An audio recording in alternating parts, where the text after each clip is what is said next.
Nous sommes toujours dans le sujet des péchés répétitifs et fréquents que le serviteur d'Allah, le croyant, peut en être prisonnier, comme nous avons expliqué dans les khutbahs précédentes. وهذا هو شأن المؤمن كما أخبر بذلك النبي صلى الله عليه وسلم في حديث مع ضعفه أن الله سبحانه وتعالى يحب العبد المفتتن التواب. Un hadith, malgré qu'il soit faible, comme quoi que le prophète sallallahu alayhi wa sallam aurait dit qu'Allah subhanahu wa ta'ala aime le serviteur tenté et éprouvé et qui se repent beaucoup. Donc, le serviteur croyant qui est éprouvé par les péchés mais qui se repent à chaque fois qu'il tombe et qui cherche une issue à ces péchés-là est aimé par Allah subhanahu wa ta'ala d'après ce hadith malgré la faiblesse de la chaîne de transmission comme nous avons dit. اليوم إن شاء الله أردنا أن نكمل موضوع بعض الحيل الشيطانية التي يلقيها عدو الله للعبد المسلم حتى يستمر في الذنوب. Nous voulons aujourd'hui continuer dans le sujet de la semaine dernière concernant les ruses maléfiques et diaboliques et les prétextes que le diable va insuffler aux serviteurs musulmans et croyants afin qu'ils continuent et qu'ils persévèrent et qu'ils perpétuent ces péchés. Il y en a beaucoup, mais il y en a notamment un, on en a cité pas mal la semaine dernière, mais il y en a notamment un sur lequel je voulais insister aujourd'hui.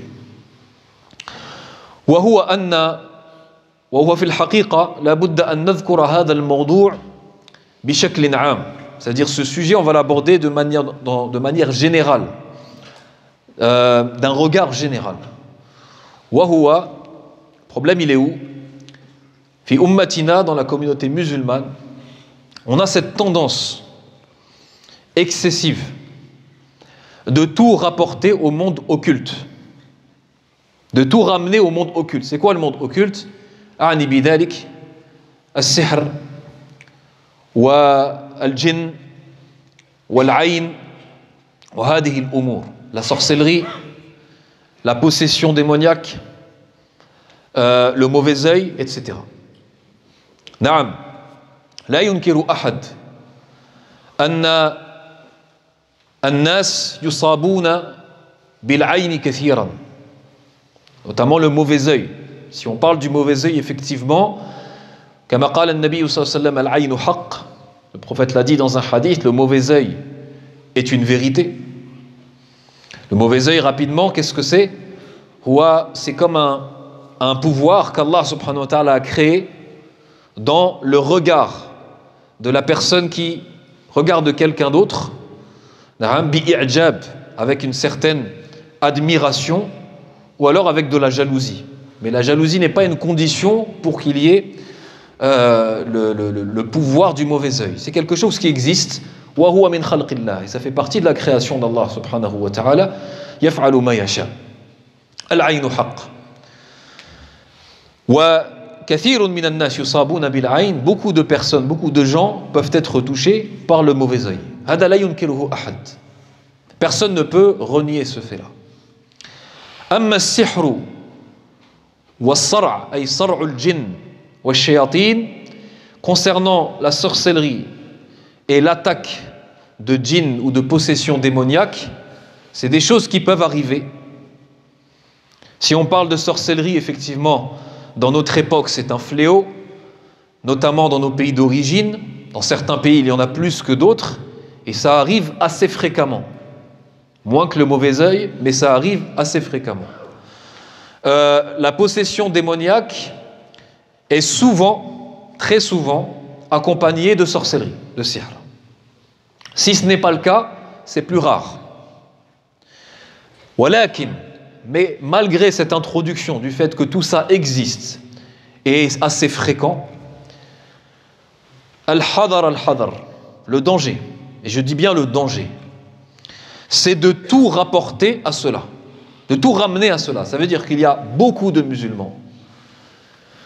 Par expérience personnelle en tant qu'imam, et en tant que avoir côtoyé certaines personnes qui sont dans ce domaine-là, beaucoup de gens ramènent tous leurs problèmes, que ce soit des problèmes financiers, que ce soit des problèmes au travail, que ce soit des problèmes conjugaux avec leur épouse ou avec leurs enfants, ou que ce soit des problèmes religieux, et là j'insiste là-dessus parce que c'est notre sujet, c'est-à-dire les péchés et la récurrence des péchés et le fait de ne pas réussir à se contrôler face à sa passion, la passion interdite, et donc de trouver une issue au péché.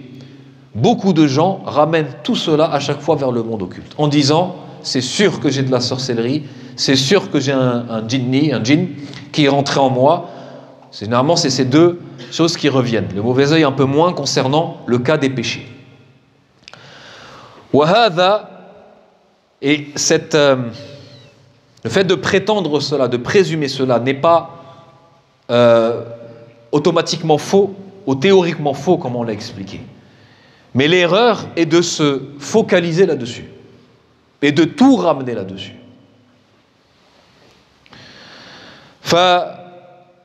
والدليل على ذلك أن نرجع إلى عهد النبي صلى الله عليه وسلم وحياة الصحابة مع النبي صلى الله عليه وسلم. La société prophétique, c'est-à-dire comment la génération des compagnons qui ont vécu avec le prophète sallallahu alayhi wa sallam, qui ont été éduqués par le prophète Muhammad sallallahu alayhi wa sallam était leur imam, était leur guide, et il est pour nous aussi, mais eux ils vivaient avec lui. Lorsqu'ils avaient des problèmes, ils revenaient à lui. C'était lui la référence dans les questions religieuses, dans les problèmes, etc. Et avec tout cela, وَكُلُّ مَا وَرَدَ من الأحاديث الكثيرة من سنة النبي صلى الله عليه وسلم, tous les hadiths qui ont été rapportés, très nombreux, concernant la vie des compagnons à l'époque, à Médine, à la Mecque, etc. Bien entendu que les gens avaient des problèmes conjugaux. Bien entendu que les gens, certaines personnes étaient touchées par des péchés. Il ne faut pas penser que les compagnons du prophète étaient des anges. Il ne faut pas penser que les compagnons du prophète étaient infaillibles. Ça c'est une erreur même dans la croyance. Sahabatu rasulillah hum al-jilu al-ahsan wal-afdal. C'est la meilleure des générations qui a qui a vécu sur terre. Ça c'est connu. Mais ce n'est pas parce que dans la globalité, fil aghlab ou fi bisifatin amma kajil, comme une génération, c'était la meilleure des générations, qu'ils ne tombaient pas dans des péchés ou ne faisaient pas même des grands péchés pour certains d'entre eux. Bien entendu, c'était des êtres humains, ce n'étaient pas des prophètes, ils ne sont pas infaillibles et faisaient des péchés. Et même certains d'entre eux, parmi ceux qui vivaient à l'époque du prophète sallallahu alayhi wa sallam et qu'on appelle des compagnons, parce qu'ils ont rencontré le prophète sallallahu alayhi wa sallam dans la définition que donnent les savants du hadith du compagnon, quelqu'un qui a rencontré le prophète et est mort dans l'islam, en croyant en lui et est mort dans l'islam, certains d'entre eux étaient dans des addictions de péché.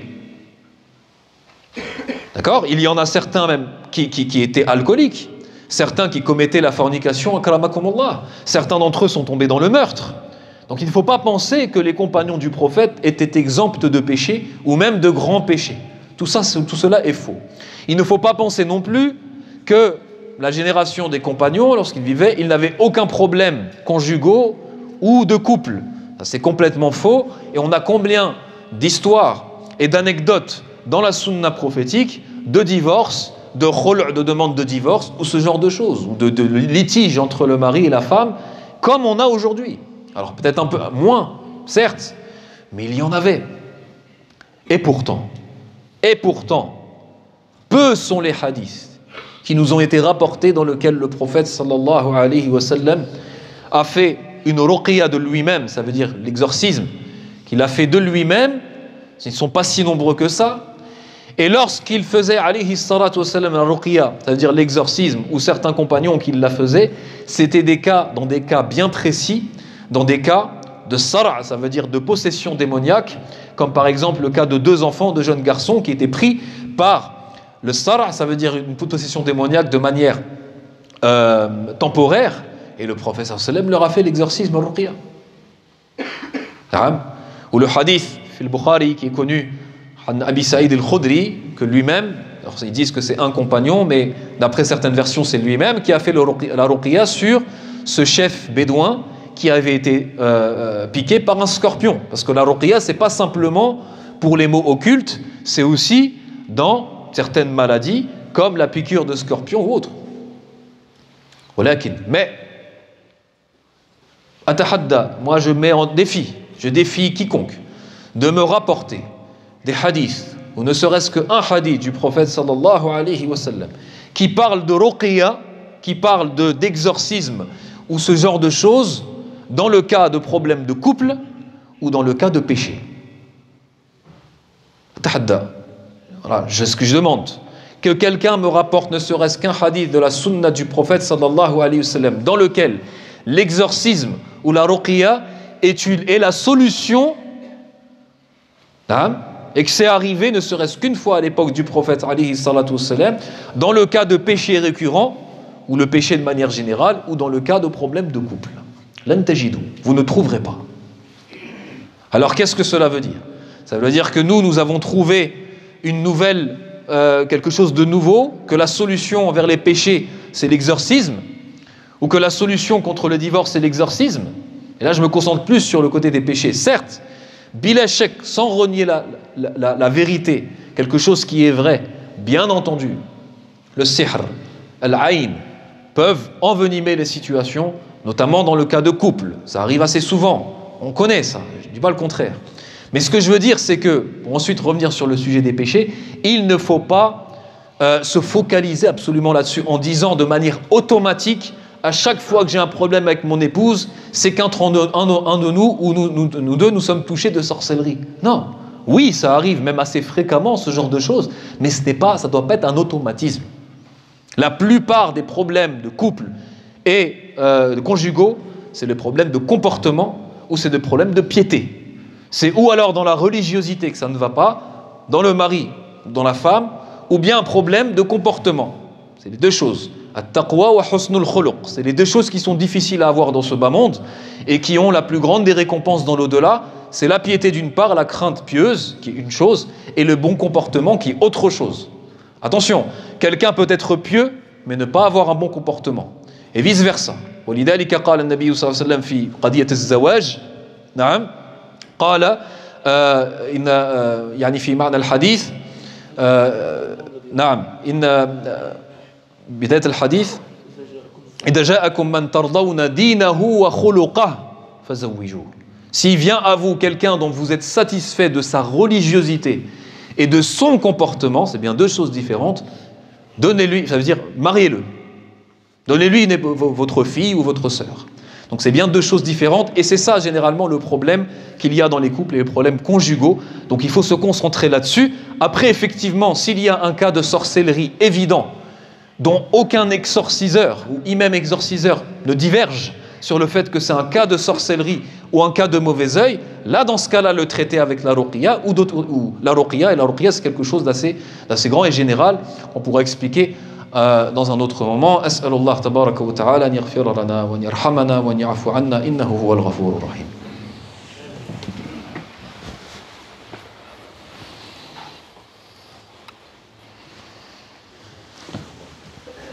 Alhamdulillah, salatu wassalamu ala rasulillah wa ala alihi wa ashabihi wa man walahu wa taba'a hudah wa sallama tasliman kathiran amma ba'd. Amma qadiyatu dhunub al-mutakarrira. Concernant les péchés récurrents, ou même pas que les péchés récurrents, même la baisse de foi généralisée dont on peut être touché un musulman.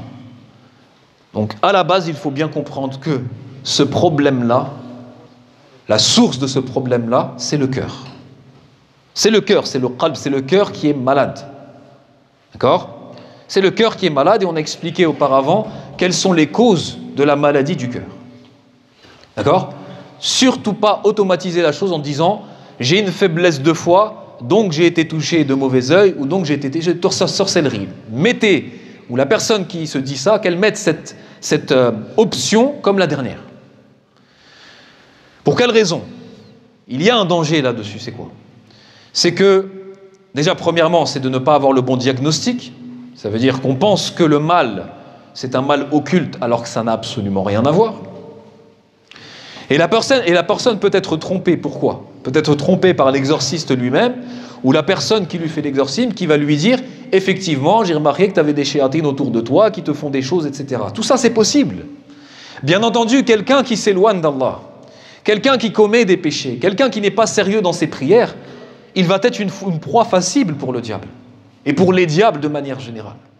Donc quelqu'un qui est loin d'Allah ou qui s'est éloigné ou qui a une baisse de foi liée à son cœur et à ses péchés précédents, ensuite lorsque sa foi va baisser, il ne va pas améliorer la situation. Et bien entendu que des shéatines peuvent s'attaquer à lui, ne serait-ce que par un égarement encore plus profond ou des péchés encore plus fréquents. Tout ça, c'est normal. Donc, lorsqu'il va faire une ruqya, c'est possible qu'il va avoir des choses qui vont être remarquées, mais ça ne veut pas dire que la base du problème et la solution du problème de son égarement, de son manque de foi ou de son enfoncement dans les péchés est la présence de shéatines ou autre.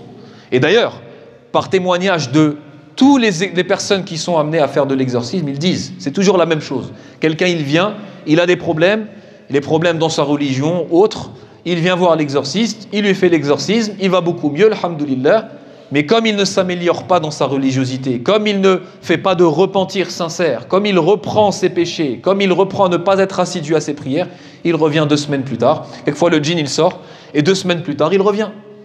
Pourquoi il s'empêcherait de revenir et de reposséder ce corps-là, alors que la personne n'a fait aucun effort pour se réformer et pour se rapprocher d'Allah subhanahu wa ta'ala.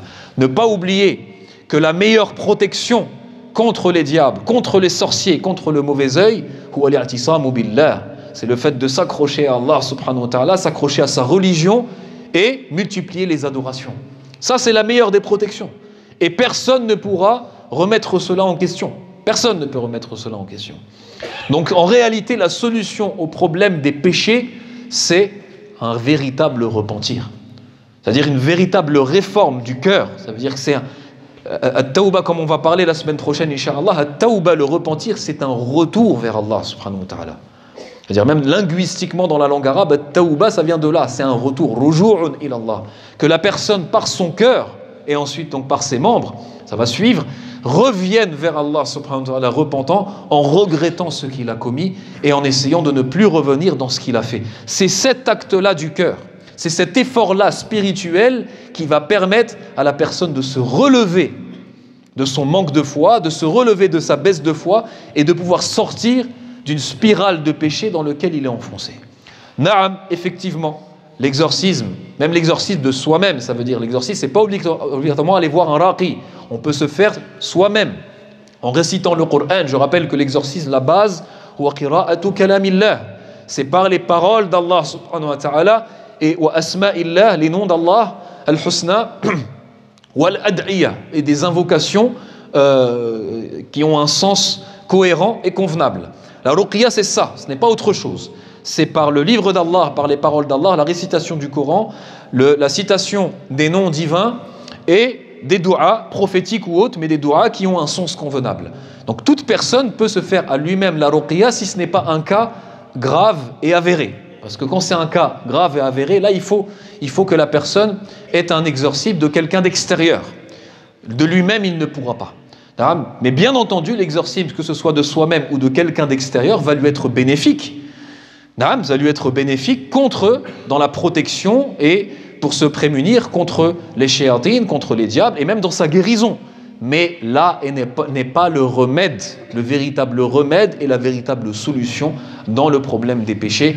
أقول قولي هذا وأستغفر الله لي ولكم ونسأل الله تبارك وتعالى أن يوفقنا للصواب وأن يفقهنا في الدين وأن يطهر قلوبنا من النفاق وأن يطهر قلوبنا من الرياء وأن يطهر ألسنتنا من الكذب وأن يطهر أموالنا من الربا يا إله الأولين والآخرين اللهم اهدنا إلى الصراط المستقيم اللهم اهدنا إلى الصراط المستقيم صراط الذين أنعمت عليهم غير المغضوب عليهم ولا الضالين اللهم اغفر لنا ذنوبنا وإسرافنا في أمرنا وثبت أقدامنا وقلوبنا على طاعتك. اللهم احفظنا من مكائد الشيطان.